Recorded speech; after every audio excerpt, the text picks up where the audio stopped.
To be successful today, leaders, teams, enterprises, they just have to be more adaptive. And not just for the sake of improved leadership, but really in order to execute at a different speed and scale that's required today. We're a data-driven profession, as you well know. So maybe share some of the stats, some of the data. It's pretty compelling in terms of what that looks like when you achieve that. Dan, the data really does tell a tale of two companies. It was the best of times, it was the worst of times. So what separates companies that will experience the best of times from those headed for the worst of times today? We believe it's adaptability. Those that invest in adaptability, that foster a culture of continuous learning, innovation, resilience, are 6 times more likely to outperform their peers in revenue growth, 2.5 times more likely to successfully launch new products. And they recover from market disruptions 3 times faster than their less adaptive counterparts.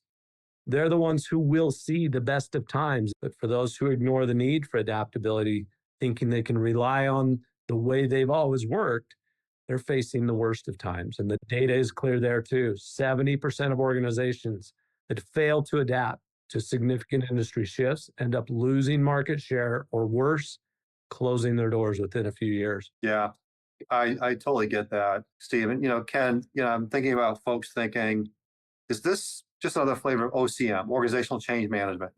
How is adaptive different or similar maybe to OCM? My simple answer would be, being adaptive is not just a flavor of OCM. Adaptive has a broader reach and is even, I would say, even much more critical to success today. 2 things can be true at once. I would start with a yes and.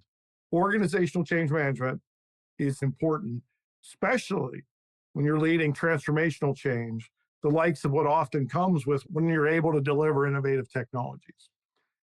We've already talked about why the combined speed and scale of change today is different than at any time in the past.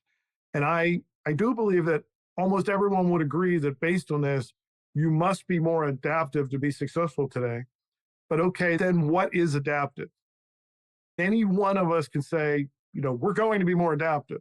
So then you go, well, how do you do it? So we believe the only way to be adaptive is to major in it, not minor in it. To major in it, you must have a what and a how of adaptability. And we're focused on what do you need to be more adaptive? How do you get there in your own environment in order to execute at the increased speed and scale required today? That's powerful. And, Steve, you've led global agile transformation. So how do you delineate agile and adaptive? Thanks for the question, Dan. It's a great one because while there's a lot of overlap between agile and adaptive, they are distinct concepts, each with its own focus and value. Agile at its core is, as Ken mentioned, about how teams work, right? The ways that they work to be more nimble, more responsive. It's driven by a lot of frameworks like SAFe, designed to deliver value iteratively with an emphasis on customer centricity, continuous improvement. These are all good things, and all companies should embrace them. Agile's been incredibly successful in helping organizations improve on how they collaborate, break down work, deliver products, market faster, and more efficiently. But as powerful as Agile is, and this was really what I went through to determine that this is the next step we wanted to take, it's just one piece of the larger puzzle. That's where being adaptive comes in, right? Being adaptive becomes a multiplier for things like an Agile transformation. Being adaptive is broader and deeper. It's about building core capabilities that enhance how an organization and individuals operate, grow, innovate, and transform. If most transformations are failing, according to McKinsey and others, what is it that creates the success for those maybe 15 to 30% that are succeeding? And those agile transformations that I was a part of, especially in the example of FedEx with Ken, that was the differentiator. They had individuals and leaders, change agents and teams who were adaptive.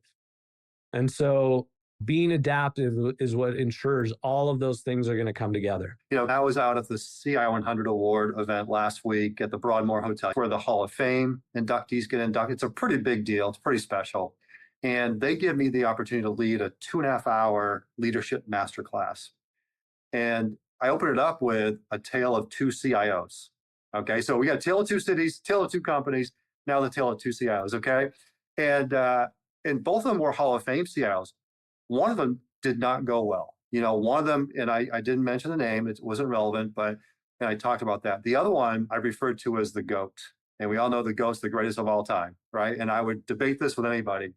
This individual, 24 years, CIO in the same Fortune 50 company, 27 times he's walked across that stage, accepting that CEO 100 award for his on behalf of his team. And you know who I'm talking about already. So the cool thing is he was in the room, and I was able to bring him up to the stage, and it was pretty special. Anyways, our first mystery question, Ken, is from the GOAT, who was probably as adaptive as anybody we know. So let's listen in and tell us who this is when we get back, and then you'll enjoy his question.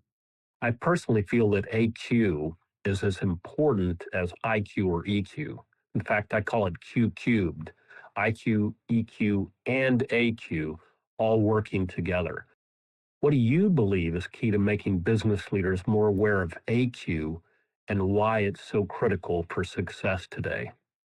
Well, okay, this mystery questioner is someone I've known for decades, and it's my great friend, my mentor, and my long-term boss, Rob Carter, legendary CIO Rob Carter.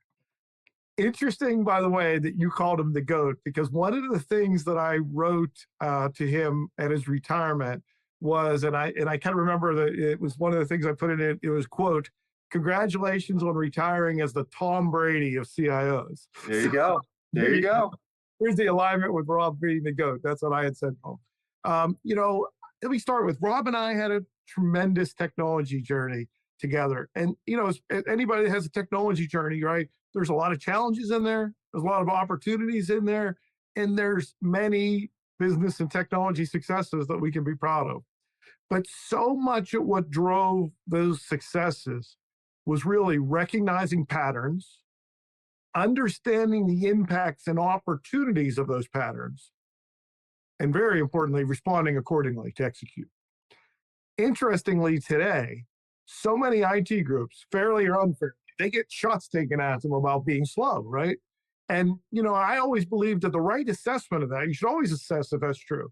And the assessment is, are you slow or are you late? And it's amazing what a percentage of the time the answer is really late. The work is the work, but it should have been started and executed earlier often. So being aware of patterns, reacting quickly is absolutely a success differentiator. And this is an outcome of being adaptive. So, to me, a key to making business leaders more aware of AQ, which is at the heart of Rob's question, is to ensure that the focus is on being adaptive for execution success. And I stress the execution success. As the awareness of adaptiveness has become more appreciated in industry, you're starting to see this show up a lot more. And you see it showing up in the context of leadership development or adaptive measurements. And oh, by the way, I would say they're all valuable, but we're trying to be different. We're focused on working with companies for better execution success. So good. Thank you, Rob, very much. We're going to come back to Rob in a minute here. I'm just intrigued to learn more about the adaptive quotient. Is actually a handful of different quotients. Did I hear that right? Yes. So when Ken and I talk about adaptability, it's more than just a skill. Think of it as a survival instinct, right? Adaptability, as we see it, isn't about just rolling with the punches. It's about thriving in uncertainty, leading in complexity, and creating opportunities where others see obstacles in front of them, right? So let's unpack adaptive quotient and those sub-quotients that we talk about that come into play. Imagine an organization where instead of being overwhelmed with change, every challenge is met with enthusiasm and curiosity. This is a place where the learning quotient, the first of the quotients, is deeply embedded. It's not just about gathering information. We all have so much information available to us today. It's about rapidly acquiring, learning, unlearning new knowledge and skills, right? To stay ahead of the curve. Here, Curiosity isn't just an encouragement, right? In an organization like that, it's a fundamental part of the culture. Employees see problems through new lenses. They find solutions that maybe weren't visible before. Now imagine that same organization, but with a creative quotient that's off the charts. Innovation is not just a buzzword.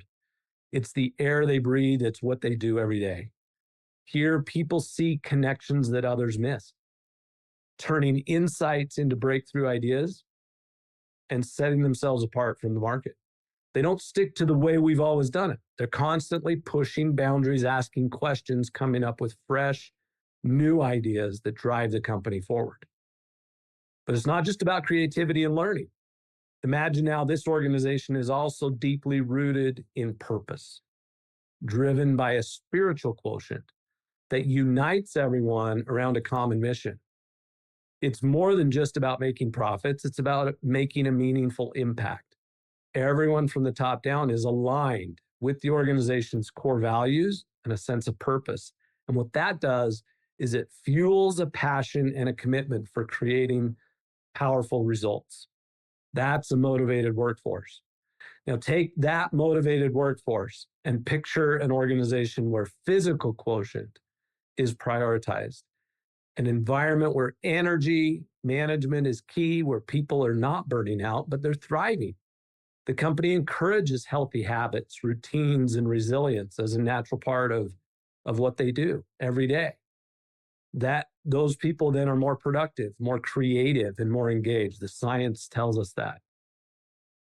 Finally, imagine this organization with a high EQ, emotional quotient. This is where the real magic happens, where communication flows freely, empathy is at the core of every interaction, right? Trust is present. This team can navigate complex interpersonal dynamics that are coming at us from all angles, right? And lead with empathy, maintain a strong culture, even when and especially when times get tough. So when we talk about AQ, the adaptive quotient, it's not just a concept and it's not just its own thing. It's comprised of those 5 quotients that I just mentioned.